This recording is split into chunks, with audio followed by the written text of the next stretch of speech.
Welcome back to another edition of Bold Blind Beauty on Air, the show that's clearing the air for more air, access, inclusion, and representation. My name is Stephanie McCoy, and with me are my co-hosts. I'm Dana Hinnett. I'm Nazreen Buddha. And this is Sylvia Stinson Perez.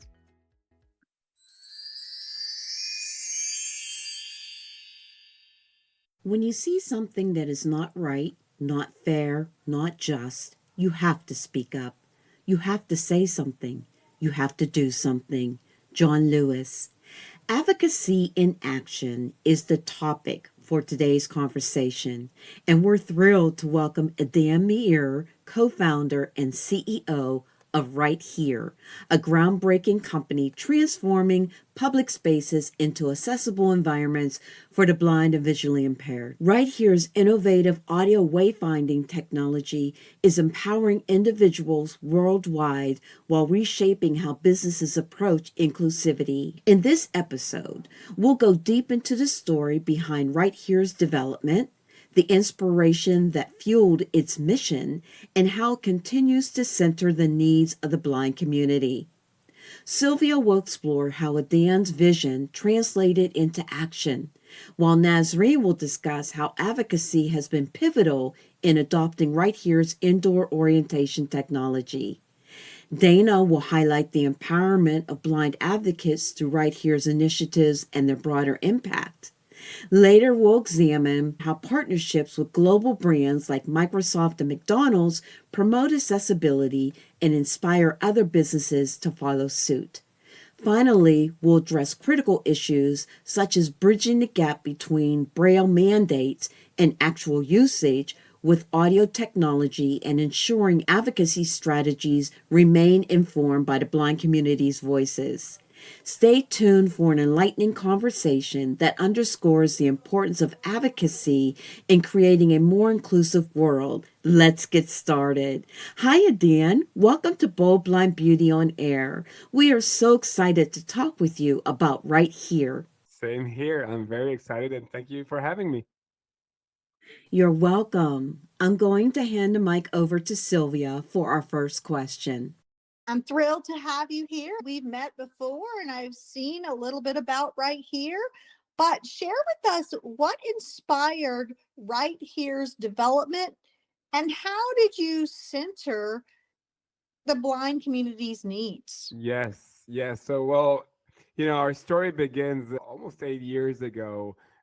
I have horrible orientation skills. I am sighted, but I have a lot of stories of how I got lost in different places in life. And the frustration of not knowing where I am and where to go came over and over to me during my life in different situations. Now, when we started RightHear, we were trying basically to scratch our own itches and solve my problem with orientation. And we thought if we'll be able to solve this challenge to those that have most severe challenge, we thought about the blind, visually impaired community, you ultimately will be able to solve it for everyone, including myself. At the time, we didn't know much about that community. We started with individuals and members of the community to learn more about it. And as we got to learn more and more about it, we fall in love with the impact that it could really create for a lot of people, with the gap that we're closing with it.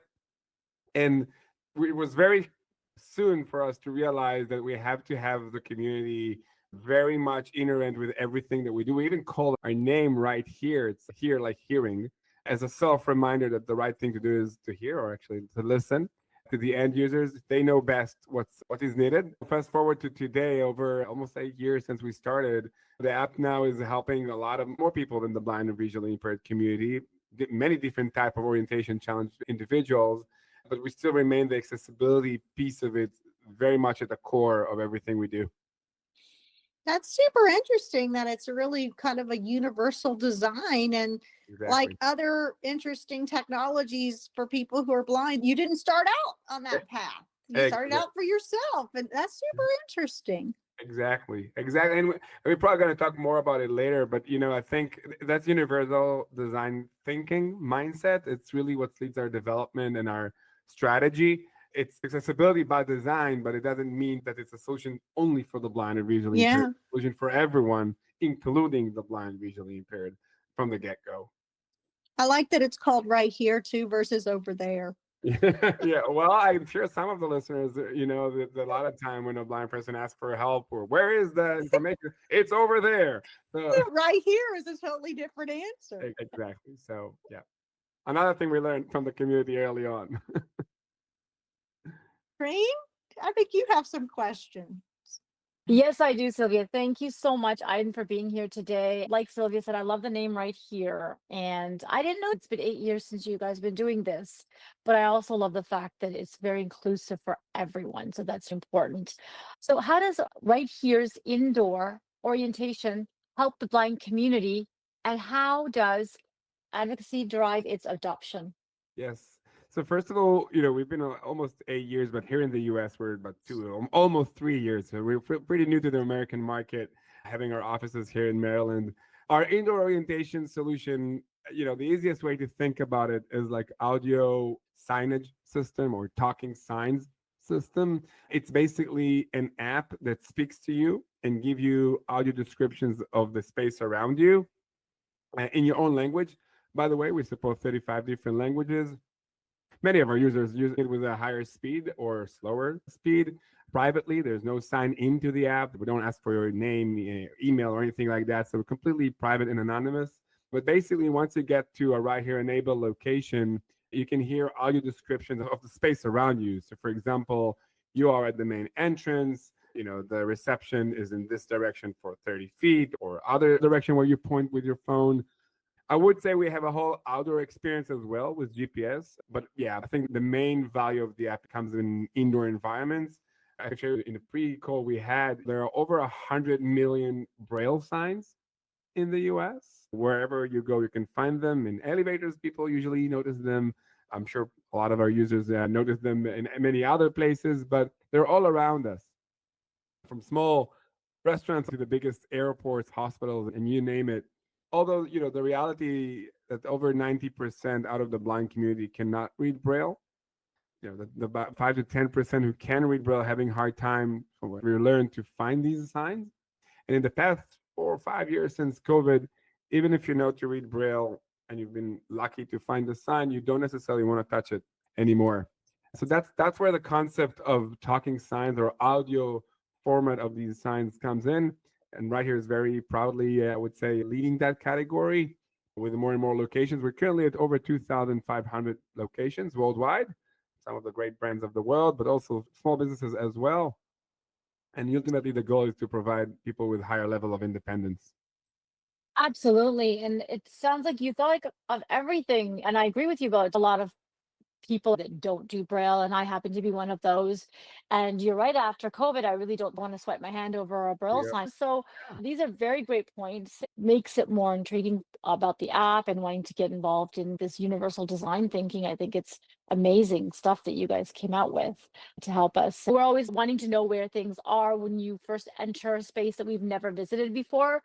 So I feel like that's also very important that you guys address that easily through the app, seamless for the end user. Yeah. Excellent. And what we found since I started working on this, while it's very helpful for the blind, visually impaired community, it's also very helpful for a lot of other audiences, right? Think about, for example, a cognitive disability like, hard dyslexia sometimes. You might see the sign, there's a lot of text into it, but you cannot necessarily consume the information out of it. Or even language barriers. You might see the sign, you speak the language, you can read well, but you cannot speak that language specifically at that destination. So again, this universal design thinking is really what leads that. And to your point of not wanting to touch it, we especially hear that around public restrooms environments, right? We all use that. It's a human need wherever we go. Being able to understand how that layout, that's the male, that's the female, and what's inside, again, in your own language privately, it's, as one of our users call it, a sense of freedom. Yes, it definitely is giving independence to travel in spaces that maybe you were afraid to explore, or even if you were left alone by your loved ones while they go off and do something else, you can be independent within your space. And everybody, like you said, it's a human need to go to the bathroom. So it's like, hey, I can go to the Yeah. bathroom by myself now, That piece of by myself, that independent, you want to do it completely by yourself, not with no human in the loop, not nearby and not far away. And Like especially for places like restaurants, you want to enter by yourself. But I can give other examples. By the way, nobody needs to come with me to wherever I go. I want to be able to, just like everyone else. I think the Oh, thing he said about just like everyone else, that's right. It's not just about practically get from point A to point B. It's about feeling and doing it equally to everyone else. I believe it's a whole different sense of feeling. I know it's a whole different sense of feeling for myself. And maybe one more point here. This is, in my mind, it is not the interest only of the blind or visually impaired community to have it. I think it's the overall society's interest that everyone will have that feeling, because that's what mhm. inclusion is all about.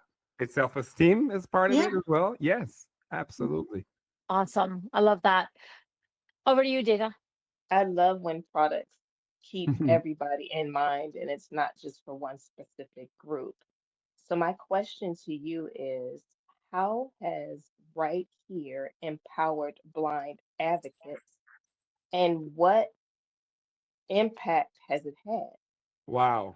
That's fantastic. I think that's part of today's main topics around advocacy. So thank you for asking this. I mentioned we're almost 3 years here in the US market. And in the first for 2 years, we were reaching out to different facilities. So obviously, we have two audiences here, right? We're serving the blind, visually impaired community and many other audiences through a free app. You all can download it on Android or iPhone. The other audience is the facilities, right? Businesses, organizations that have different public spaces. These are our customers. They are paying for the RightHear service to have their environment more accessible, just like they're paying for other different accessibility services. We were trying different ways reaching out to them. And it always sounds like, hi, dear hotel manager or a customer experience manager, whatever facility, people who are blind or visually impaired and people with other orientation challenges having a hard time to find their room in your hotel or the gate in the airport or the department in the hospital. But hey, don't go anywhere. We have a solution for you. This is how it works. Da da da da. What we got back was always like, yeah, I don't think I have this problem. I don't think people who are blind coming here. Like, what? Yeah, I don't think they're coming here. I don't think I really have this problem. So don't call us, we'll call you, kind of thing. And we were frustrated, to be honest, because we know people are going there, but they just know not noticing it, or I don't know, ignoring it, or not understanding that it's a problem. So what we've done is we went back to our community. We're meeting every week, by the way. Also, we just had our meetup this week, every Friday, 1 p.m. You're all invited. It's a Google Meet with people from all around the world to talk with our community. And we share that point with them. And they tell us, hey, why are you reaching out to these facilities? Let us do it. So, are you sure? Really? Will you do that? Like, sure, it's all right. We want to be independent. It's our civil right. We want to be able to go places by ourselves. And if they don't understand that we're coming and that they have a problem by not serving us, we'll let them know. Really? I've never thought about this way.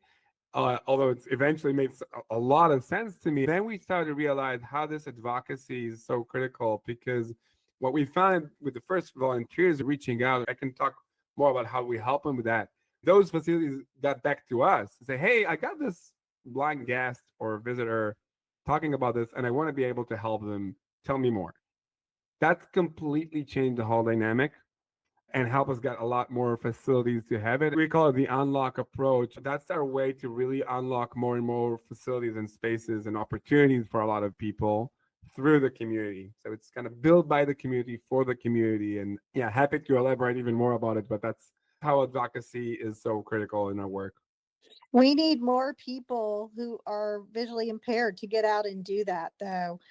We need people to go out and ask for those accommodations and get out and do stuff and Exactly. request that. The more it's done, the more effective. If we do it, it's more effective than somebody coming in and say, hey, how about we see the need? If they don't really see consumers coming into their businesses or facilities asking for it, they won't pay attention to it. That's spot on. That's exactly it. And realizing this help us to build some training and some materials, making it easier. So for anyone who want to do this advocacy, we've made it super simple. You don't need to look for their emails. We already have that.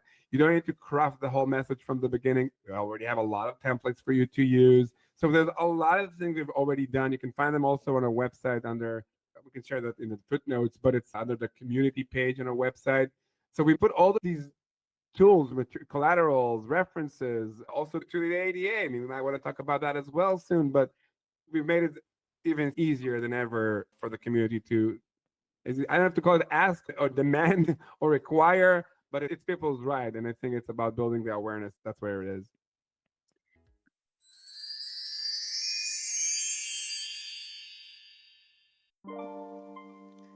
Here are 3 beauty trends to help you transition into the spring season. Number 1 is eco-conscious beauty. Whether it be sustainable packaging, natural ingredients, refillable bottles, or transparency of these ingredients is not just trending for spring but beyond.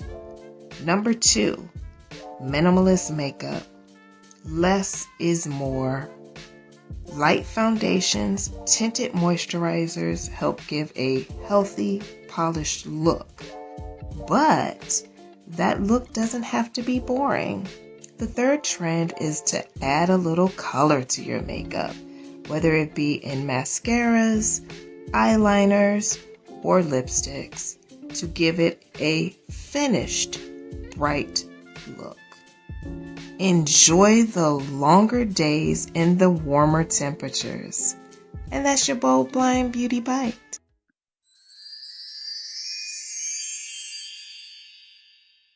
And that is key. Toss it back to you, Steph. Thank you, Dana. I am over the moon about this conversation because advocacy is what Yeah. we're all about here. And Dan, I think what you and Right Here are doing really speaks to, seen a quote not too long ago that spoke about advocacy being about empathy and compassion. And what I really love about what you guys are doing is the collaboration with the blind community. I think it's just beautiful. And I think that this discussion is a nice transition to my question, which is, how do Right Here's partnerships with major brands promote accessibility, and what message do they send to other businesses? Yes. So it's, as I said before, it starts with the individual, whether he's blind or visually impaired or with other orientation challenges, who ask for this from these brands. And then guess what? They're actually listening because it's a customer asking something, not a vendor who's asking for this, but a customer asking for this. And once they listen and do, yes, other take notes, especially if it's big brands, like major brands. We're working with Microsoft right now, McDonald's for a few years, and others definitely do take notes and start to kind of, hey, if that's becoming the new standard, maybe we should do it as well. I think one of our current challenges, I would say, is raising up the bar of the standard. Today, if you go places, you'll find Braille signs almost everywhere you go. So it's not surprisingly to find an elevator with Braille, right? Or a restroom sign with Braille. It's mandated as well, right? So you can find it anywhere. We believe it's definitely about time to have an audio format of it. And those major brands that do it first, leading the way with that, the more awareness, the more references, the more requests, the more advocacy, the more podcasts like the one you do right now, the sooner I believe we'll get to that point, and that's exciting. That's a higher level of independence and a higher level of inclusion. Your comments lead right into my question. I am a Braille reader, but I have to tell you that it's often hard to find Braille signs. They end up in weird places. I also know that not everyone's a Braille reader. Lots of people are not. Right. So recognizing the disparity between Braille mandates and actual usage among people who are blind, how does Right Here's audio technology bridge the gap? And what advocacy is needed for global change? That's great. Thank you. That's a great question. So we're almost 3 years in the US market. So we had to learn a lot, right, about the market. One of the very first things we've learned deeply is the ADA, right? So the reason we find Braille signs everywhere is because, as everyone probably guessed, the ADA. And reading the ADA, you find that the thesis behind the ADA was always about providing people with independence. That's what accessibility is all about, right? And under the ADA, there were two things that got our attention. One is effective communication. There's a whole clause around effective communications, and signage is part of communications. The recommendation, almost 37, I think, years ago, since the ADA was written, the recommendation was, in order to make your signage accessible for all, effective communicating, put Braille on it. And that recommendation became the standard, which is a great step towards the right direction. We're talking about almost 40 years. Mm. So it's great it's there. And obviously there are people who are using it, and we're far from asking to take them out. Like, keep them there. They're already there. That's wonderful. But there's definitely room to make these signs more effective for all. So, Sylvia, you could probably say when you find these Braille signs, we've heard from the community a lot of times that sometimes the information is just inaccurate. The person who put the Braille on don't know what is written on it. So that's one. And secondly, it's very limited. It's one word, two word. That's it. You cannot necessarily understand the environment from that in many cases. So in order to get to a point, to your question of how do we close this gap, it's a lot around advocacy, a lot around references. And I believe for the other part of the ADA called reasonable accommodations, that sense, in our case, it's a very reasonable accommodation for a business to have. We're talking about, depends on the scope of a project, but very, very affordable, I would say, price to this. The more references to that, the higher the standard will go, and the more obvious it would be for the regulators and the law to follow. The good news that there's no lobby needed or anything like that. The ADA already requires the signage to be effective for all. Now it's just a matter of, are they effective with Braille or not? So I guess for some, the answer would be yes, but for probably the majority, the answer is not really. It's definitely the minimal. Exactly. It's the floor, not a ceiling, right? Very much so. I mean, I could tell you hilarious stories about finding. One time I was in a hotel and the Braille numbers were literally over the door. Like, Oh, wow. I couldn't. And then I was in another one where all the numbers were exactly the same. Sylvia, you actually bring me a good point. Think about it. Like, every door of every room in every hotel in the country, what do you find in the back of the door? The evacuation plan. Mm-hmm. Is that accessible? No. So what? So in case of emergency, good luck. You know, when I go to a hotel, I usually try to figure out where the closest exits are. It's usually by the stairwell. Exactly. But you can't always find them either. Right. So I think it's just something that is overlooked, and it's a matter of awareness and demand. I think that we have a wonderful community, keep on growing, and I invite everyone who's listening to join us on our meetups and our different channels who bring this new standard. It's 2025, right? It's 2025. Yeah, I would say most people have smartphones in their pockets. Free. It's anonymous. It's private. It's reasonable accommodation for the facility. It's about time.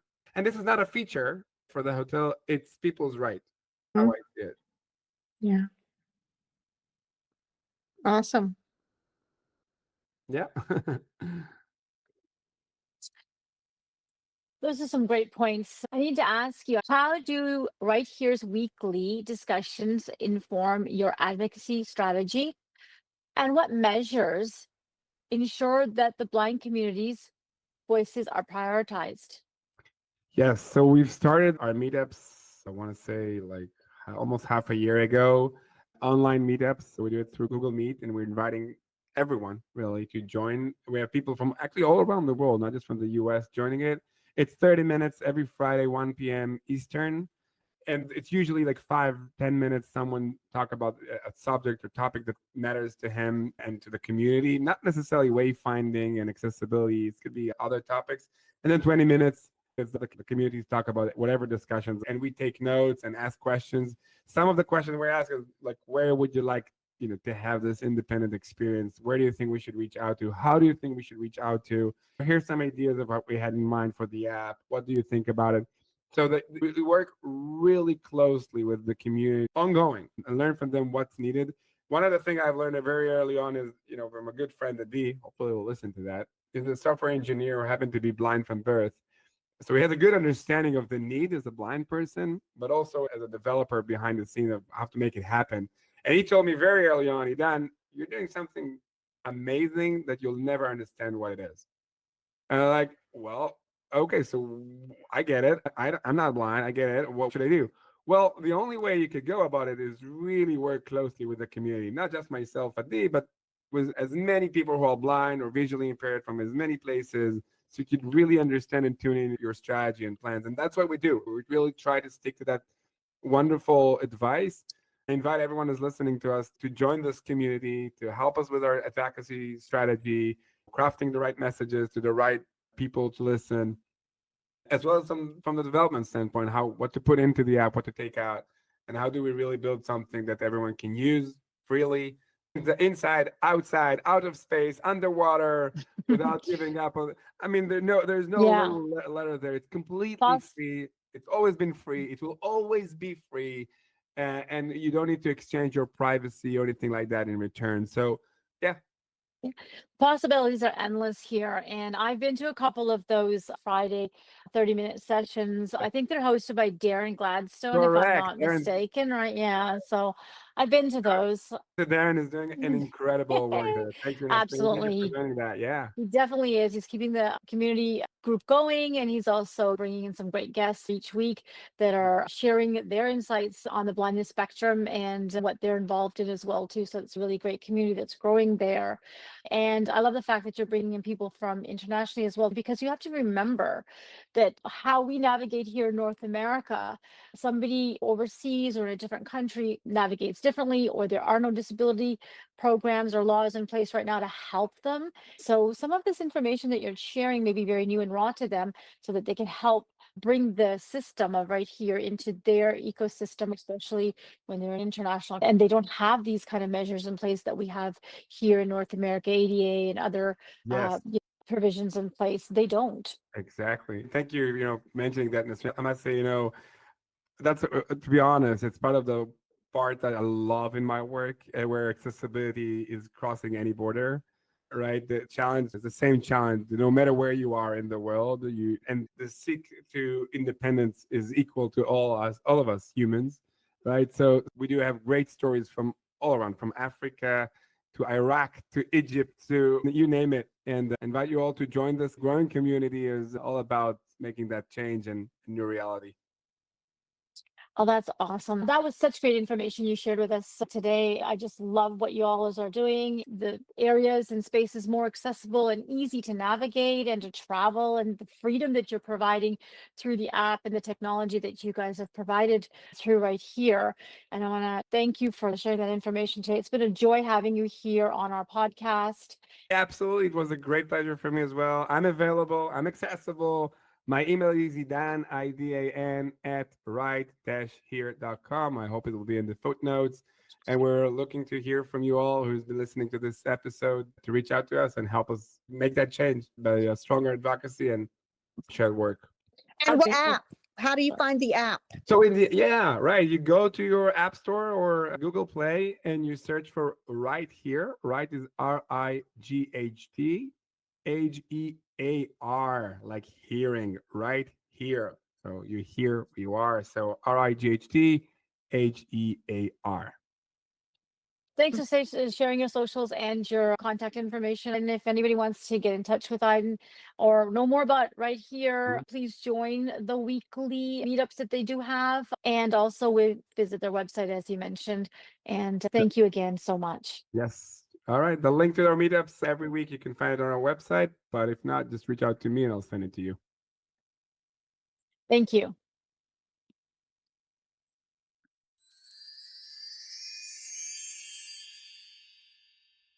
Thanks for tuning in to Bold Blind Beauty on Air today. We hope this episode has left you inspired and empowered. Remember, our journey continues beyond this podcast. Don't miss out on future episodes. Hit that subscribe button and stay up to date on all of our latest discussions. Also, join our vibrant community on Instagram for behind the scenes content, stories, and doses of motivation. Your support means the world to us as we strive to amplify the diverse voices and stories. Together, let's keep advocating for access, inclusion, and representation. Until next time, stay bold and beautiful.